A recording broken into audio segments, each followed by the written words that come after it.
there, it's Anonymous Tea, where we spill the tea anonymously. Hello, hello, hello, hello, hello, everyone. Hello, YouTubers. Hope you guys are all having an amazing day today, sending good vibes, sending positivity, sending blessings, and good energy to each and every single one of you. Thank you so much for tuning in. So, today we are talking Carlos King running a sweatshop, allegedly. You heard that right. Allegedly running a sweatshop at the OWN network via his production company, because what is happening? So there's a lot that was revealed from Love and Marriage DC star Winter. Also, if you haven't already, she did a follow-up live to her interview in which she did some more Q&As, in which she confirmed she will not be at the live Carlos with the King podcast special in DC that is coming up in May, because originally it was supposed to be, you know, all about the black women, all about black female empowerment and all of the things, except for some tea came to her way that the men were going to be there. And obviously, as you know, she's not currently in good graces with some of these men on the show, right?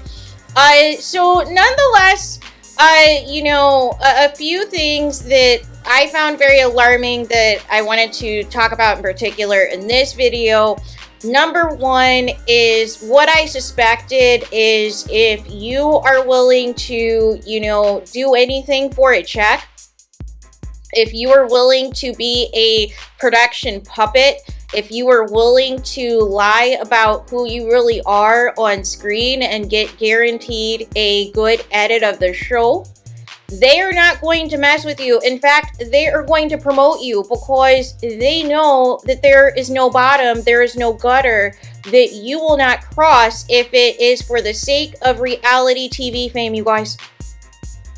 And the flip side to that is, if you are confident with yourself, if you are secure with yourself, if you are going to defend yourself and stand up for what you believe is right, not let anybody try to bully you or intimidate you or take advantage of you or any of those things, you get a certain type of edit on the show. You either get this edit that you are seeing is difficult and high maintenance and demanding, or you get this edit where the cast as a whole basically bleeps with you the entire season. Basically makes you the scapegoat of everything the entire season, right? And just pick on you and keep picking on you, because they're jealous of you being a movement by yourself, being successful by yourself, not needing the show, not needing the show's practically minimum wage check. And you thought that you were going to be on this platform to promote your business, to promote yourself, and build up your brand. And right off the rip, you find out literally there are production people on set during these confrontations, during these producer setup, you know, arguments to take place, and you literally have people carrying on in the background, get her. And while somebody is being verbally attacked, you guys, or worse. But this makes sense, because as we know, yesterday, the cast photos of Love and Marriage Huntsville Season 7 came out, and guess who never left? Martell Holt, you guys. So I am not surprised at all that production is on set encouraging this tomfoolery.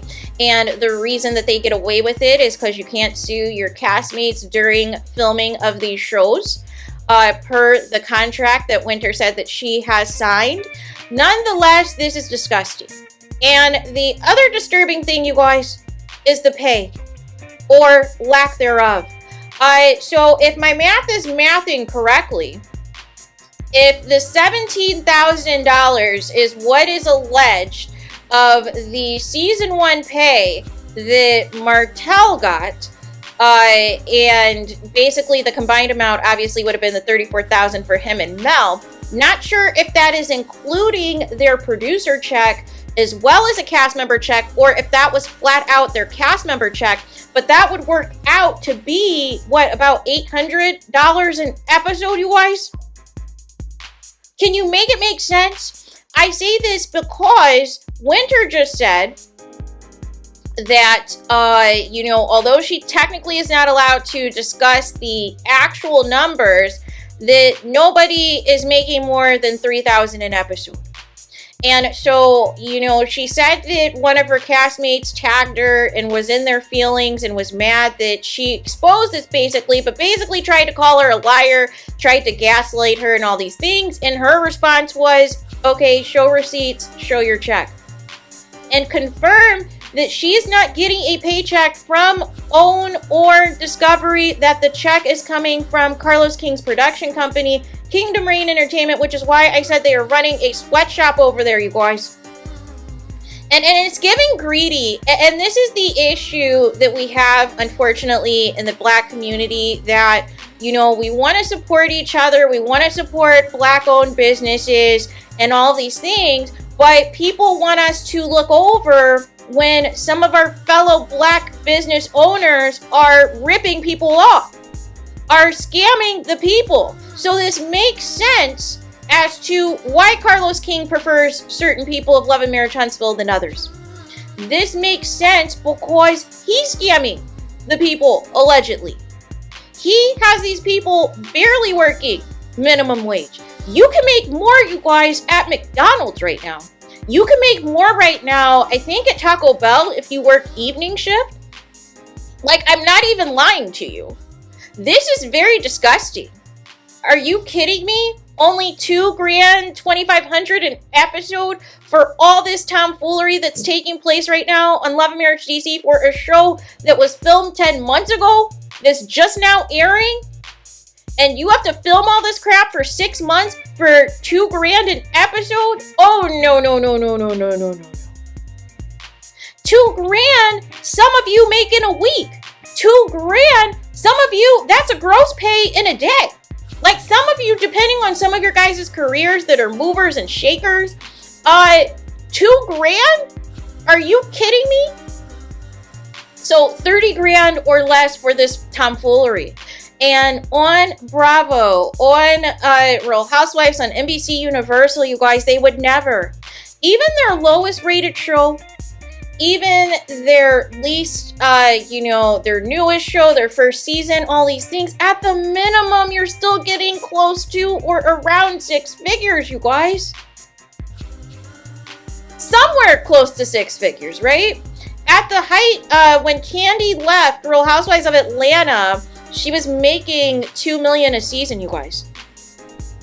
So that should tell you right there. Now, I understand, obviously, that, the checks at OWN aren't the same, obviously, at Bravo. I get all of that. But it just makes this look even more ridiculous that how hard in the paint Carlos King goes, in his dragging of, these Bravo shows. And for the most part, if you're an established reality star on Bravo and you've been there several years, at the minimum, you're getting close to $100,000 an episode. So again, it is just night and day, the foolery that's taking place. And I can argue that the people who are being singled out and attacked on the OWN network currently and are being isolated, are being gaslit on social media, are trying to utilize different YouTubers against each other, trying to spill certain secrets to certain YouTubers to get favorable videos said about them and all of the things and get positive promotion in exchange, no matter if it's a flat out lie, allegedly. That this is what it takes, right? And this makes sense. This makes sense now that these so-called millionaires, these so-called entrepreneurs have so much time on YouTube. Because if you're not making any money on the show, that makes sense to be on YouTube all day. This is your life. You have to watch all of the YouTubers that are covering the Love and Marriage franchise or it's going to go belly up. And nobody's going to know the show exists. And people still barely know the show exists now. Like I said, I do not know any non-Black person in my personal life or otherwise, not even in my own neighborhood, any of my neighbors' houses or anything. They have no clue what Love and Marriage Huntsville is. So when I am saying that for a reason, you guys, there's a lot of people who do not know about this show, including people who actually live in Huntsville themselves. So that just goes to show you, in addition to this low pay, in addition to, you know, you would think with all this trending, all this going viral, as much as Carlos King tries to hype up certain things, that these people would be making a lot more money, but they're better off working at fast food, you guys. Like, real talk. They're better off being a YouTuber. like I can't. Are you kidding me? 2,000 an episode, no more than 3,000 an episode. Are you kidding me right now? There's no way. You guys stick to your day jobs, stick to your side hustles, because there is no way. Unless I'm getting Candy Burris money, $2 million a year, a season, and you're paying me close to $100,000 an episode, the answer is no, the door is closed.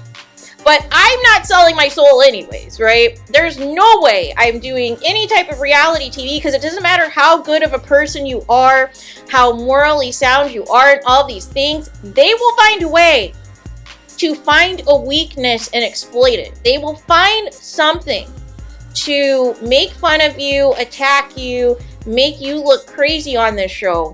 They will find anything, you guys. They'll find it, right? It may not be your first season or second season, but they'll find it eventually. And the also thing I found interesting was what Winter basically said about Monique. And Monique bet on herself. Still to this day, Monique's season 1 on Love and Marriage DC, because she had a lot of the Housewives fans tune in for her, is the highest rated episodes. Has the most viewership. The season Monique was on. And so Monique bet on herself and said, listen, I know that this marriage is a dead end to Chris right now. I know we are on the brink of divorce and we're separated right now. I know there is a good storyline. There is good material I can give you guys for season 2. Let's renegotiate this contract and let's get this pay up, right? Let's get this money up, because I can deliver you double the ratings this next season with all the drama in my marriage alone. And they did not return Monique's calls, you guys. They did not, it was Mr. Telephone Man. Somebody was on the line.